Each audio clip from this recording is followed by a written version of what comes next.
ട്രെൻഡിങ്ങിൽ എത്തിയിരിക്കുന്ന ആയുർവേദ കോസ്മെറ്റോളജിയെ കുറിച്ചാണ് ഇന്ന് നമ്മൾ സംസാരിക്കുന്നത്. എന്നോടൊപ്പം ഉള്ളത് Devamritham Panchakarma and Ayurveda cosmetology centre chief physician doctor അമൃതയാണ് ഉള്ളത്. Doctor, welcome to the show. Doctor, എനിക്ക് ചോദിക്കാനുള്ളത്, ഈ ആയുർവേദ കോസ്മെറ്റോളജിയെ കുറിച്ച് നമ്മൾ കഴിഞ്ഞ എപ്പിസോഡിൽ എന്താണെന്നൊക്കെ പറഞ്ഞു. പക്ഷേ ഇതിപ്പോൾ ടീനേജ് കുട്ടികളുടെ മെയിൻ പ്രശ്നമാണ്, അല്ലെങ്കിൽ ടീനേജ് എന്നല്ല, ഒരു ഏജ് കഴിയുമ്പോൾ ഇടയ്ക്കിടയ്ക്ക് വന്നു പോവാറുമുണ്ട് ഈ ഒരു പ്രശ്നം എന്ന് പറയുന്നത് പിമ്പിൾസ്. എല്ലാവർക്കും മുഖമാണ് നമുക്ക് എപ്പോഴും പ്രധാനം, പുറത്ത് കാണുന്നത് മുഖമാണ്. അപ്പം അതിലെന്തെങ്കിലുമൊക്കെ കേടുപാട് വരുമ്പോഴേ ടെൻഷനാണ്. അയ്യോ, എന്ത് ചെയ്യും എന്നൊക്കെ. ഈ പിമ്പിൾസിനെ പൂർണ്ണമായിട്ടും, അതായത് അതിനെ വേരോടെ പറിച്ചറിയാൻ ഈ ഒരു ആയുർവേദ കോസ്മെറ്റോളജിക്ക് സാധിക്കുമോ? പിമ്പിൾസിനെ നമുക്ക് പൂർണ്ണമായി മാറ്റാവുന്നതാണ്. പക്ഷേ അതൊരു ബാഹ്യമായ ചികിത്സ കൊണ്ട് മാത്രം മാറ്റുന്ന ഒരു അസുഖമല്ല പിമ്പിൾ എന്ന് പറയുന്നത്. അതിന് മെയിനായിട്ടും അതിൻ്റെ കാരണങ്ങൾ കണ്ടെത്തിയിട്ടും വേണം ചികിത്സ ചെയ്യാൻ. എന്നിരുന്നാലും മാത്രമേ അതിനൊരു ലോങ് ടൈം റിസൾട്ട് ഉണ്ടാവൂ. അത് നമ്മൾ എല്ലാവരും, നമ്മുടെ അടുത്ത് വരുന്ന പേഷ്യൻസ് എല്ലാവരും മുഖക്കുരു വന്ന് പല ക്രീംസ്, ജെൽസ് ഓൺലൈനിലായാലും പല മാർക്കറ്റിൽ നിന്ന് പർച്ചേസ് ചെയ്തിട്ടായിരിക്കും വരുന്നത്. പക്ഷേ അവർക്കൊരു ലോങ് ടൈം റിസൾട്ട് ഉണ്ടാവത്തില്ല. കാരണം എന്ന് വെച്ച് കഴിഞ്ഞാൽ അതിൻ്റെ എന്താണ് കാരണമെന്ന് കണ്ടെത്തി ട്രീറ്റ്മെൻറ്റ് ചെയ്യാത്തത് കൊണ്ടാണ്. അപ്പം നമ്മളുടെ അടിസ്ഥാനമായിട്ട് നമ്മൾ ആയുർവേദത്തിൽ നമ്മുടെ ദോഷങ്ങൾ അനുസരിച്ചിട്ടാണ് ട്രീറ്റ്മെൻറ്റ് ചെയ്യുന്നത്. അതായത് വാതപിത്ത കഫദോഷം. ഈ വാതപിത്ത കഫദോഷം അനുസരിച്ചിട്ട് നമ്മുടെ മുഖത്ത് വരുന്ന പിമ്പിൾസിലും ഡിഫറൻസ് ഉണ്ടാവും. അതായത് വാതദോഷമാണെങ്കിൽ പിമ്പിൾസ് വളരെ വരണ്ടതായിരിക്കും, അതുപോലെ തന്നെ ചെറിയ ചെറിയ കുരുക്കളായിരിക്കും ഉള്ളത്. പിത്തദോഷമാണെങ്കിൽ ചുമന്നിട്ടും, അതായത് വേദന പേഷ്യൻസ് പറയാറുണ്ട്. കഫദോഷമാണെങ്കിൽ കൂടുതലും എണ്ണമയമുള്ള സ്കിന്നായിരിക്കും. അപ്പോൾ അതാണ് അവരുടെ മെയിനായിട്ടുള്ള ബുദ്ധിമുട്ടെന്ന് പറയുന്നത്. അപ്പോൾ ആ ഒരു ദോഷങ്ങൾ കണ്ടെത്തി മാത്രം നമ്മൾ പിമ്പിൾസിന് ട്രീറ്റ്മെൻറ്റ് ചെയ്താൽ നമുക്ക് അത്യാവശ്യം നല്ല രീതിയിലുള്ള റിസൾട്ട് കിട്ടാറുണ്ട്. ഓക്കെ. ഇപ്പോൾ ഉള്ള യുവതലമുറ, ഇപ്പോൾ ഉള്ള ജെൻസി ആയിരുന്നാലും, ഇപ്പോൾ ഉള്ള ആൽഫ ബീറ്റ ഉള്ള പിള്ളേരെല്ലാവരും ആയിരുന്നാലും, അവർക്കൊക്കെ വരുന്ന ഒരു സ്കിൻ പ്രോബ്ലം എന്ന് പറയുന്നത് എന്തായിരിക്കും? കൂടുതലും കാണുന്നതും ഈ നേരത്തെ പറഞ്ഞ മുഖക്കുരുവാണ്. ഒരു 80% ആയിട്ടുള്ള കുട്ടികളിൽ, അല്ലെങ്കിൽ ഒരു ടീനേജേഴ്സിന് മെയിനായിട്ടും കാണുന്നതാണ് പിമ്പിൾസ് എന്ന് പറയുന്നത്. അത് കൂടുതലും നമ്മുടെ ഹോർമോണൽ ഇഷ്യൂസ് കൊണ്ട് തന്നെ വരുന്നതാണ്. പിന്നെ മെയിൻ കംപ്ലൈൻ്റ് ആയിട്ട് പറയുന്നതാണ് ഓയിലി സ്കിൻ. അവർക്ക് കുട്ടികൾക്ക് എപ്പോഴും, അല്ലെങ്കിൽ ഒരു ടീനേജേഴ്സിന് എപ്പോഴും പറയുന്നതാണ് അവർക്ക് ഒരു ഓയിലി സ്കിൻ എപ്പോഴും ഫീൽ ചെയ്യുന്നവർ. ഇതും ഒരു ഹോർമോണൽ ഇഷ്യൂസ് കൊണ്ടാണ് വരുന്നത്. അടുത്തത് സ്കിന്നിന് ഡ്രൈനെസ്, അതായത് വരൾച്ച. അത് കൂടുതലായിട്ടുള്ള വെയിൽ കൊള്ളുക, അതുപോലെ തന്നെ വെള്ളം കുടിക്കാതിരിക്കുക, കൂടുതൽ ആ ഒരളവിൽ കറക്റ്റായിട്ട് വെള്ളം കുടിക്കാതിരിക്കുക, അതൊക്കെയാണ് മെയിനായിട്ട് വരുന്നത്. പിന്നെ ഇപ്പം ഒരു ടീനേജ് ആണെങ്കിലും അവർ കൂടുതലും പറയുന്നതാണ്, അതായത് അകാല ആയിട്ടുള്ള വാർദ്ധക്യം. പേഷ്യൻ്റ് നമ്മൾ ഫേഷ്യലാണെങ്കിലും നമ്മൾ ട്രീറ്റ്മെൻറ്റ് ചെയ്യുമ്പം അവർ കൂടുതലും, പണ്ടൊക്കെ എനിക്ക് തോന്നുന്നു സ്കിന്നിൽ കൂടുതലും പറയുന്നത് വൈറ്റനിങ് ആയിരുന്നു അവർ കൂടുതലും കൺസേൺ ആയിട്ട് പറയുന്നത്. ഇപ്പം ഏജിങ് ആണ് പറയുന്നത്. അപ്പോൾ അങ്ങനത്തെ ഉള്ള ട്രീറ്റ്മെൻ്റ് ആണ് പറയുന്നത്.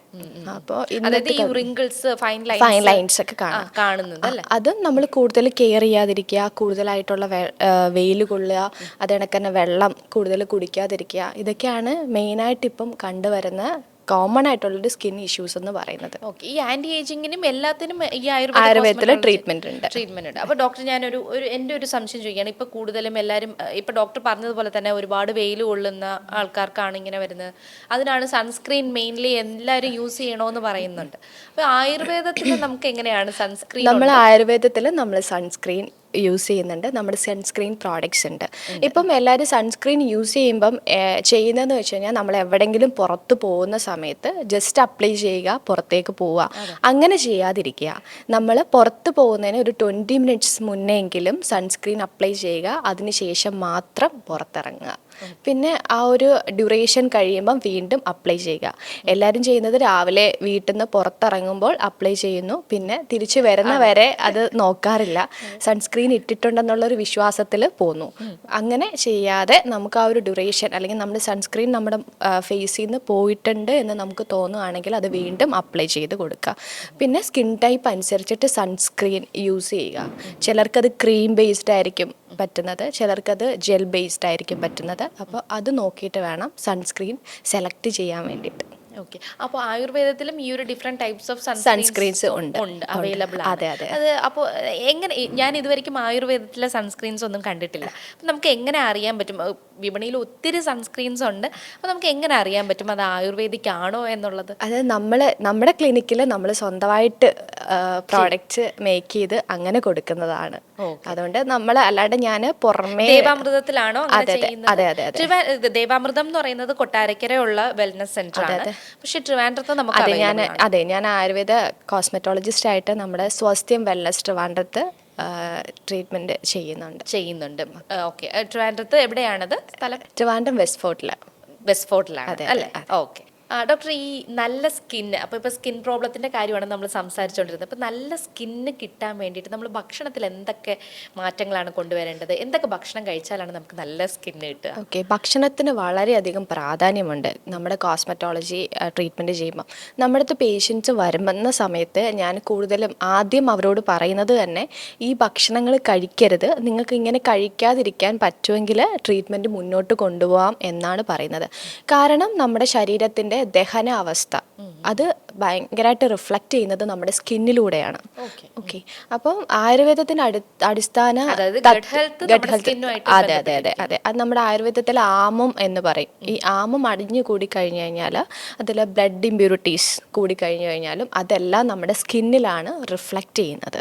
ഓക്കെ, അതുകൊണ്ട് തന്നെ നമ്മൾ കഴിക്കുന്ന ഭക്ഷണം അത് കറക്റ്റ് ആണെങ്കിൽ മാത്രമേ അതിന് സ്കിൻ ഹെൽത്തിന് അത്രയും ബെറ്ററായിട്ട് നമുക്ക് ട്രീറ്റ് ചെയ്യാൻ പറ്റത്തുള്ളൂ. പിന്നെ മെയിനായിട്ട് കഴിക്കേണ്ടത് ഫ്രൂട്ട്സ്, വെജിറ്റബിൾസ്, അതണക്കെ തന്നെ ലീഫി വെജിറ്റബിൾസ്, പിന്നെ നട്ട്സ്, അതുപോലെ തന്നെ ഒമേഗ 3 അടങ്ങിയ ഫിഷ് ഒക്കെ കഴിക്കാം.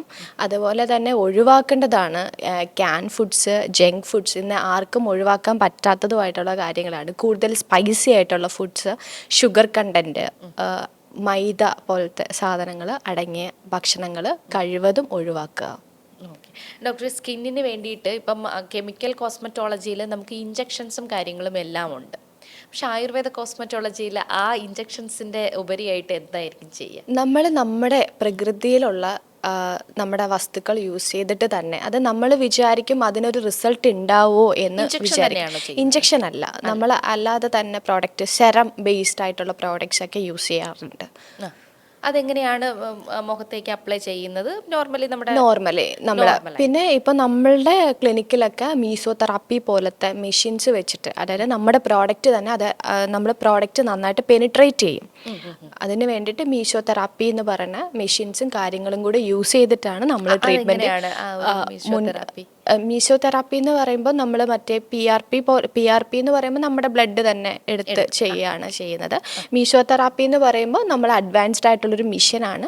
അതിനകത്ത് നമ്മുടെ സെറംസ്, ജെൽസ് എല്ലാം മുഖത്ത് അപ്ലൈ ചെയ്യുക. എന്നിട്ട് നമ്മൾ ഓരോ സ്കിന്നിനും പർട്ടിക്കുലർ ആയിട്ടുള്ളൊരു ടൈമുണ്ട്.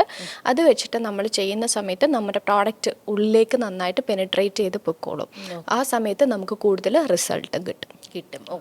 അതിൽ ജെൽസും സെറംസും കാര്യങ്ങളൊക്കെ തന്നെയാണ് യൂസ് ചെയ്യുന്നത്. അല്ലാതെ നമ്മുടെ ഈ ബ്ലഡ് തന്നെ എടുക്കുക അങ്ങനത്തെ ഒന്നുമില്ല. ബ്ലഡ് PRP പോലത്തെ ട്രീറ്റ്മെന്റ് ഇപ്പോൾ ആയുർവേദത്തിലും ചെയ്തു വരുന്നുണ്ട്.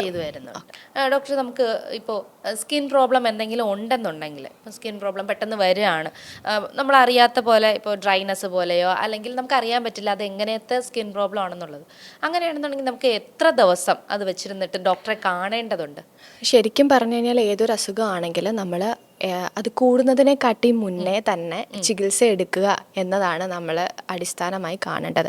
കാരണം കൂടുതലും സ്കിന്നാകുമ്പോൾ നിങ്ങൾ വിചാരിക്കും നമ്മൾ പല ഓൺലൈനിലായാലും യൂട്യൂബിലായാലും പല വീഡിയോസ് കണ്ടിട്ട് നമ്മൾ വീട്ടുവൈദ്യങ്ങളെല്ലാം ചെയ്തതിന് ശേഷമാണ് ഒരു ഡോക്ടറെ അടുത്ത് പോവുക. അപ്പം ഇങ്ങനെ ചെയ്യുന്ന സമയത്ത് ആ ഒരു പ്രോബ്ലം ഒരു 2 വീക്സിൽ കൂടുതലായിട്ട്, 2 ആഴ്ചയിൽ കൂടുതലായിട്ട് നിൽക്കുകയാണെങ്കിൽ നമ്മൾ ഡോക്ടറെ കാണാൻ മടിച്ച് നിൽക്കരുത്. അത് ഒരു 2 വീക്സ് ആണ്. അതെ, മെയിനായിട്ട് 2 വീക്സ് വരെ എടുക്കാവുള്ളൂ.